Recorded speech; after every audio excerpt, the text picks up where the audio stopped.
Di sudut timur Flores, Larantuka, tanah yang telah menyatu dengan sejarah dan spiritual, menjadi saksi perjalanan panjang iman yang diwariskan turun-temurun.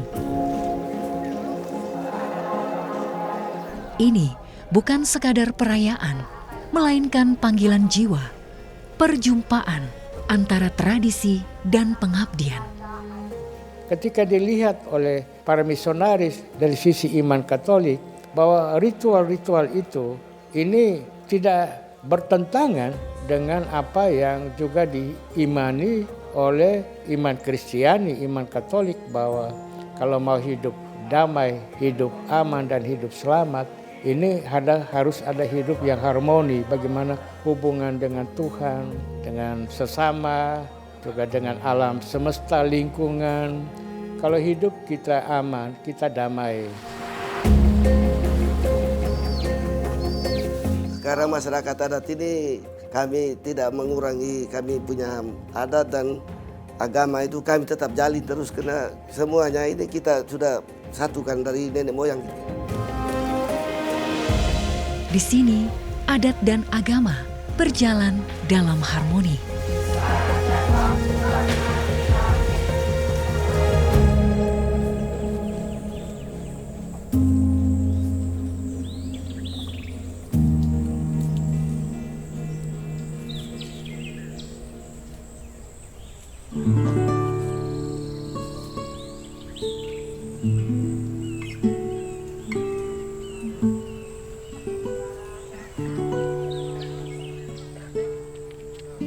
Pagi itu, Larantuka bersiap menyambut Pekan Suci atau Semana Santa.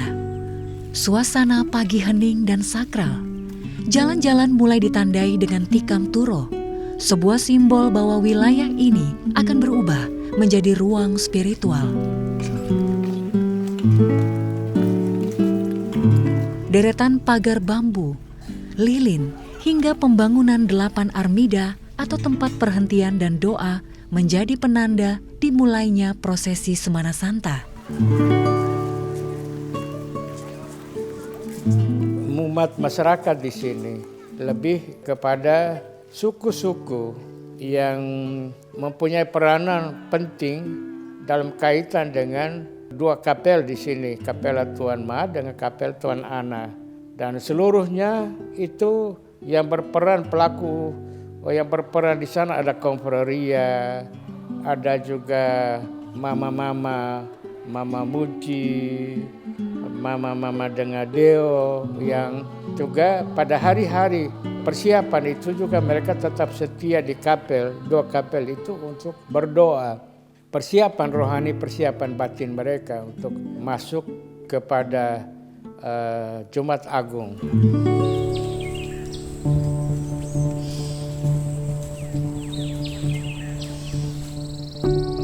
Larantuka, kota kecil di ujung timur Flores, bukan hanya dikenal sebagai pusat Katolik di Nusa Tenggara Timur, tapi juga rumah bagi masyarakat adat Lamaholot.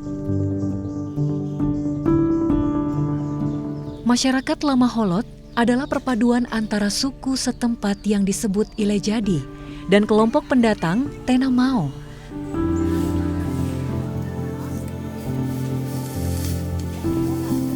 Dulunya masyarakat Lamaholot menganut kepercayaan atau agama asli, yakni memuja Rera Wulan Tanaekan, penguasa matahari, bulan, dan bumi sebagai wujud tertinggi.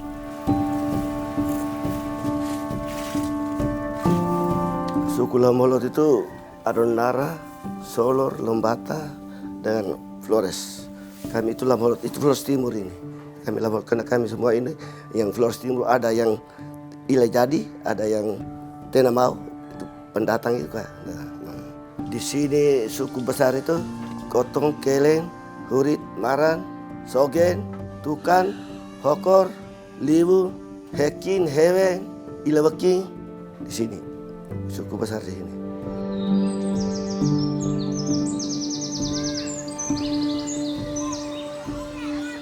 Kampung Lewotala di Desa Bantala, Flores Timur menjadi salah satu kampung peradaban tertua suku Lamaholot. Mereka acap kali disebut sebagai Atakiwan atau orang gunung yang tinggal di daerah pelosok.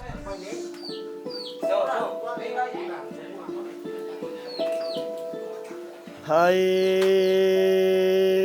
kakak gohe ratu tuara ulama gohe ini metendane kakak bapa manene kajobala waktu. Masyarakat Lewotala dilingkupi tata cara hidup yang sakral. Mereka menjaga pikiran, perkataan, dan perbuatan agar tetap hidup selaras dengan alam, manusia, leluhur, serta rera wulan tanah ekan atau wujud tertinggi yakni Tuhan. Rumah adat yang disebut Korke Bale menjadi pusat kegiatan ritual. Kami lupa itu tidak bisa. Kami dulu mereka pernah bongkar kami punya korke, jadi kami kelaparan. Korke yang rumah adat itu pernah bongkar di tahun 71. Jadi kami ini kalau tanpa adat kami tidak bisa hidup.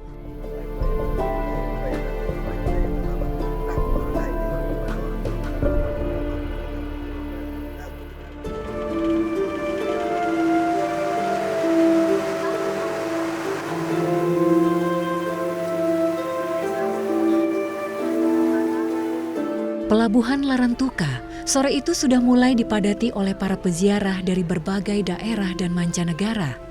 Mereka hendak mengikuti perayaan Semana Santa yang berlangsung sekali dalam setahun.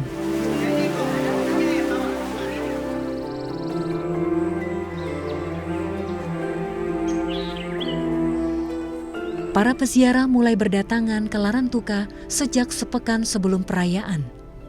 Beberapa warga membuka pintu rumah mereka bagi para peziarah untuk menginap gratis ataupun membayar secara sukarela. Adek dong, ini kan dari Wengapu ya, Sumba Timur. Naik apa dan Kapal Wilis. Wilis turun Ende. Ende naik bis langsung Larantuka. cukup jauh ya dong jalan dari sana sampai sini. Sekarang Ada Soba Mamere. Himbauan dari gereja bahwa setiap umat atau masyarakat yang ada di Larantuka itu harus buka pintu rumahnya bagi para peziarah yang datang di sini dan kebetulan tidak dapat tempat tinggal karena penuh. Cuma satu saya berpikir, orang yang akan datang untuk mengikuti prosesi Semana Santa itu pasti punya niat yang murni untuk mensyukuri kehidupan dan sebagainya.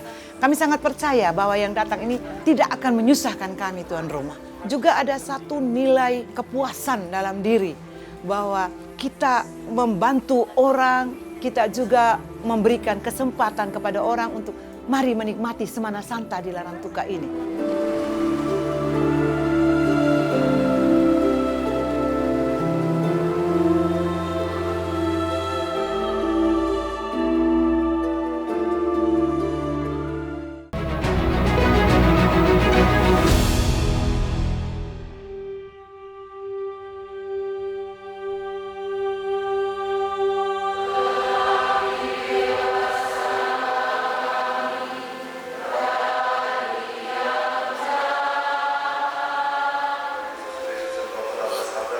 Sejak abad ke-16, para misionaris Portugis membawa ajaran Katolik ke tanah Flores. Kedatangan mereka beriringan dengan aktivitas perdagangan dan kolonialisme Portugis di wilayah Nusantara.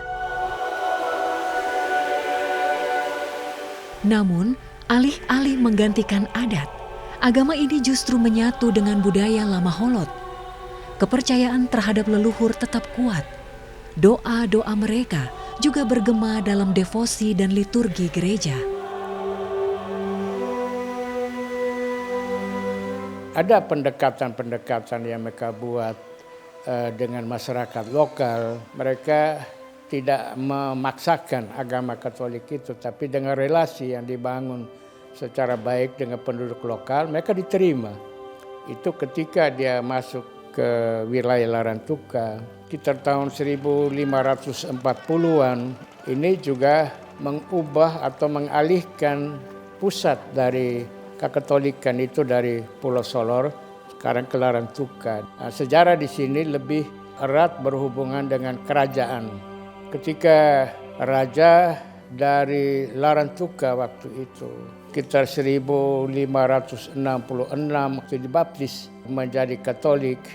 Biasanya kalau raja sudah jadi Katolik, maka masyarakat suku-suku sekitar juga mudah untuk menjadi Katolik itu.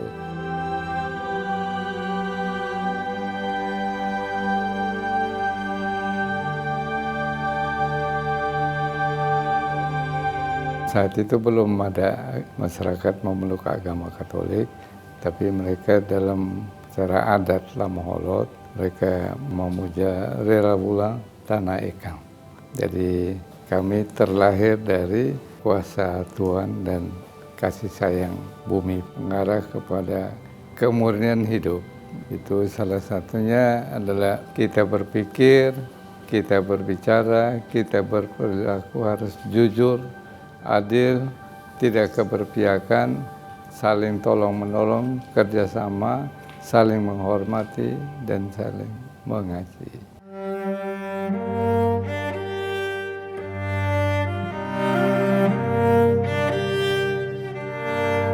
Kerajaan Larantuka yang kala itu berkuasa menerima kehadiran agama Katolik dan menjadikannya bagian dari sistem adat. Raja menjadi pelindung agama sekaligus penjaga tradisi. Dari sinilah sejarah tentang Tuan Ma dimulai. Terpujilah nama Yesus, Maria, dan Santo Yosef. Tuan Ma diketemukan oleh seorang pemuda Resiona di pantai Aikonga, itu di keuskupan ke bawah. Setelah diterima patung itu, mereka bawa menyimpan dia di atas korke. Para leluhur kita masih dalam keadaan kafir, tapi mereka sangat simpatik atau sangat berbahagia menerima patung Tuan Ma itu. Hasil panen berlimpah, dijauhkan dari penyakit. Ada cerita juga bahwa orang Jepang membom ini kota Larantuka, tapi kelihatannya lautan biru sehingga tidak jadi bom. Jadi kemungkinan besar mantel biru emas itu yang membentangi kota ini. Para saudagar Portugis dengan misionaris ada berkunjung di atas korke, menyatakan ini adalah patung Bunda Maria. Maka orang Larantuka sudah paham, oh padahal Bunda Maria, karena sudah mulai menganut agama Katolik.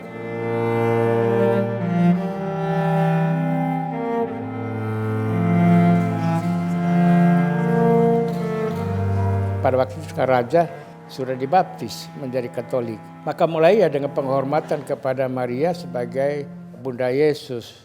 Dan raja waktu itu juga sudah mulai serahkan tongkatnya kepada Bunda Maria untuk memimpin kerajaan Larantuka. Lalu raja mengabdikan diri sebagai hamba dari Bunda Maria.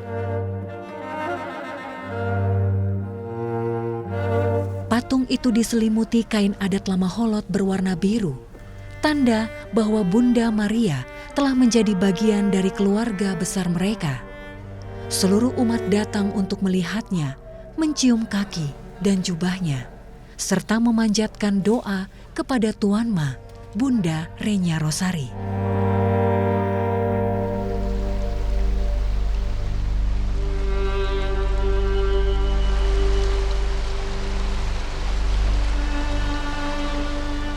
Hujan menyelimuti Larantuka sepanjang hari saat prosesi Semana Santa dimulai.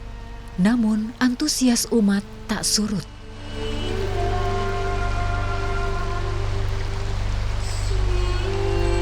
Prosesi Semana Santa dimulai dengan perarakan Tuan Menino, patung Yesus dalam peti hitam yang diarak melintasi laut dari Kapela Rewido menggunakan perahu khusus.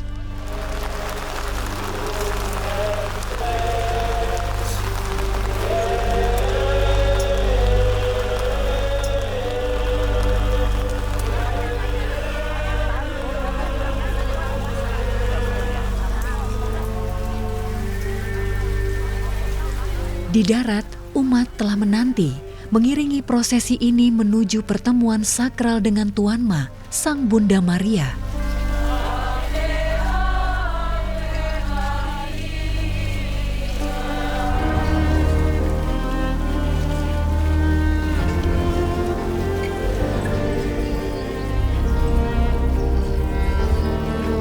Setelah keduanya bertemu, Mereka diarak bersama mengelilingi jalur prosesi menuju gereja Katedral Larantuka.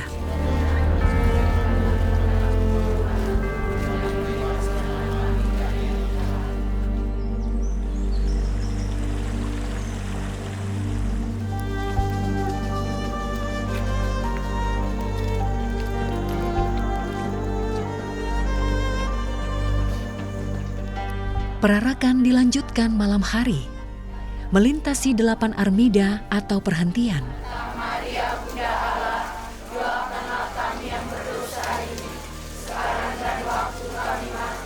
Dalam hening dan ketepatan waktu, doa dipanjatkan, lilin dinyalakan, dan nyanyian dilantunkan untuk mengenang kisah sengsara Yesus Kristus.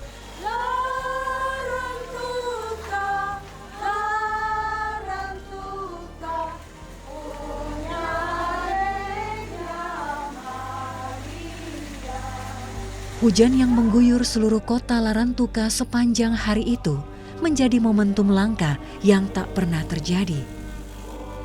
Terakhir kali hujan mengguyur prosesi Semana Santa 10 tahun silam. Prosesi laut itu biar hujan apapun bisa dilihat kemarin. Karena ini tradisi, ini devosi, mereka tidak mungkin meninggalkan itu. Mendayung sampan itu selalu berlawan dengan arus. Dan itu kan tidak mudah kan, bagaimana berlawanan dengan arus. Tapi bagaimana keuletan mereka untuk surah biasa. Dan mereka gembira dengan itu. Begitu juga kemudian kita lihat prosesi di kota kan pada Jumat Agung. Mengarak Bunda Maria dengan peti jenazah Yesus. Sama saja hujan kemarin dengan hujan lebat, tapi mereka tetap itu.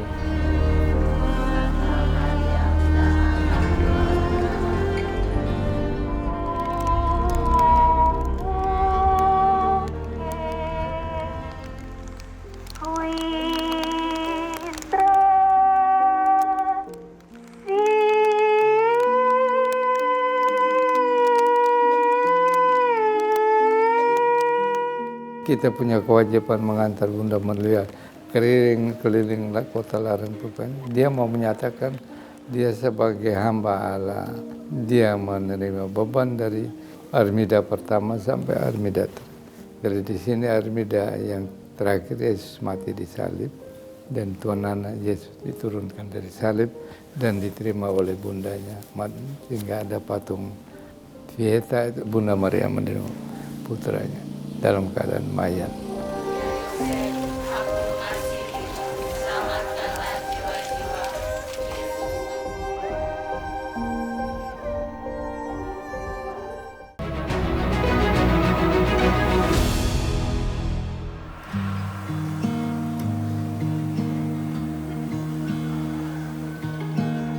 Ya, selamat siang semua. Siang ini kita akan melakukan penanaman terumbu karang. Hari ini kita tanam terumbunya untuk jenis terumbu yang mau kita tanam itu jenis Alcopora atau karang tanduk. Selain sumber pangan, laut juga menghadirkan cerita spiritual. Sejak ditemukannya patung Tuan Ma dan ritual pengantaran patung Tuan Meninu yang kini menjadi pusat prosesi Semana Santa, laut menjadi tempat refleksi iman bagi warga Larantuka. Hal inilah yang kemudian membuat komunitas bergiat untuk Nusa atau berguna bergerak melestarikan kawasan perlindungan terumbu karang San Domingo, Kelurahan Larantuka. Terumbu karang ini karena tadi kita bilang dia binatang, dia hidup alami di laut. Terumbu karang sendiri itu dia fungsinya sama seperti pohon. Pohon di hutan itu dia jaga hutan supaya tidak kena banjir bandang kalau ada hujan lebat datang, longsor gitu. Kalau terumbu karang di laut kita tanam dia supaya dia lindungi laut dari gelombang yang besar ini nih. Pesisir Larantuka mulai menghadapi masalah, mulai dari sampah hingga kerusakan terumbu karang. Kondisi laut di kota Larantuka sendiri ketika kami survei di tahun 2018 sampai 2021, dari Kelurahan Weri di bagian timur kota Larantuka sampai ke Kelurahan Waibalun di bagian barat kota Larantuka, kurang lebih bisa disimpulkan sekitar 60-80% itu rusak terumbu karangnya. kerusakan terumbu karang sendiri yang kami data itu sebagian besar itu karena aktivitas manusia. Kalau kita hubungkan dengan Semana Santa, khususnya Tuan Ma yang menjadi ikonnya prosesi Semana Santa itu datangnya dari laut. Kemudian juga kalau dihubungkan dengan prosesi laut, ada kepercayaan kelompok-kelompok masyarakat di Kabupaten Flores Timur maupun Lembata bahwa laut ini adalah sumber kehidupan mereka, ibunya mereka begitu. Ketika mereka mengalami suatu musibah di laut, mereka mengalami kesulitan dalam kehidupan mereka di darat, laut memberi jawaban kepada mereka itu. Di tahun 2023 kami menutup wilayah laut ini dari aktivitas masyarakat, kemudian kami melakukan transplantasi terumbu karang di dalamnya. Kami sudah menurunkan sekitar 200-an media spider web untuk jadikan media tumbuh terumbu karang, dan yang kami tanam di tahun 2023 awal sudah tumbuh besar, kurang lebih pertumbuhannya sekitar 20 sentian saat ini. Bisa dilihat di dalam laut ini ada yang sudah bertumbuh banyak, hingga ada yang barusan tumbuh hitungan mili gitu. Saya sangat senang, artinya hal yang mereka lakukan berdampak pada masa depan laut kita, berdampak juga pada masyarakat, sehingga saya coba mendekatkan diri kepada mereka dan coba merangkul dan menggandeng dengan mereka. Kemudian secara pemerintahan juga kita menyediakan fasilitas seperti pondok untuk mereka bisa beraktivitas di situ.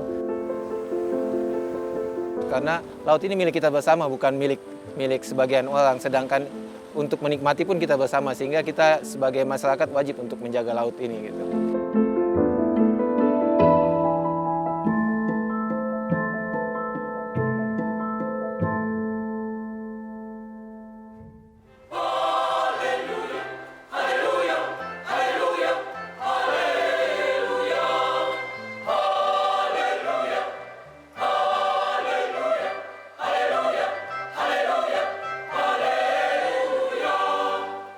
Semana Santa dan Pekan Suci telah berlalu. Paskah di Larantuka tiba.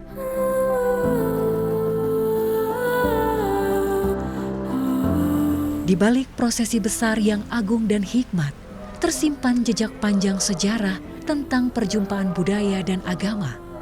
Penghormatan mendalam terhadap alam yang menjadi sumber hidup.